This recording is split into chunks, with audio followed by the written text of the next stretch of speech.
जी आय-टीमध्ये काम करणारी माणसं आहेत किंवा मुली आहेत, मुलं आहेत. याशिवाय कॉम्प्युटर पुढे कंपनीमध्ये काम करणारी बसणारी मुलं आहेत किंवा काम करणारी लोकं आहेत. ती कंटिन्यूअस बसून असतात आणि त्याचा परिणाम त्यांच्या खालच्या अवयवांवर, मांड्यांवर आणि पायांवर होत असतो. मग त्यासाठी मी माझ्या रुग्णांना नेहमी सांगत असतो, की जर तुम्ही बसून जास्त वेळ जर काम करत असाल, तर एक 15 मिनिटांनी थोडं उठा. पोटाची थोडी हालचाल करा. थोडं चालून या 2 मिनिटं आणि परत बसा. अर्ध्या-अर्ध्या तासाने, पाऊण-पाऊण तासाने जरी या गोष्टी केल्या, तरी फार त्याचा चांगला फायदा होतो. एक तर पाय हलतात व्यवस्थित आणि पोटाच्या मसल्सचं पण चलन-वलन होतं, कॉन्ट्रॅक्शन, रिलॅक्सेशन होतं. त्यामुळे आतले अवयव छान हलायला लागतात. त्यांची पेरिसाल्टिक मूव्हमेंट परत व्यवस्थित व्हायला लागते.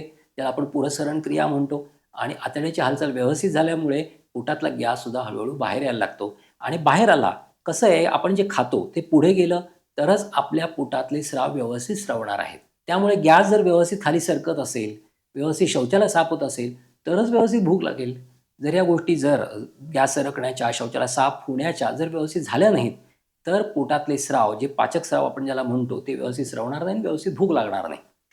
त्यासाठी आपण जे काम करतो त्याच्यावर नीट कॉन्सन्ट्रेट करा. आपण काम कुठलं करतोय? आपण बसून तर काम करत नाहीये ना? जास्त वेळ बसत तर नाहीये ना? आणि जर तसं बसत असाल, तर मधून-मधून व्यवस्थित उठा आणि पोटाची हालचाल, पायांची हालचाल करा, हातांची हालचाल करा, जेणेकरून शरीराचं चलन-वलन व्यवस्थित होईल आणि आतड्याची पुरस्चरण क्रिया व्यवस्थित व्हायला लागेल.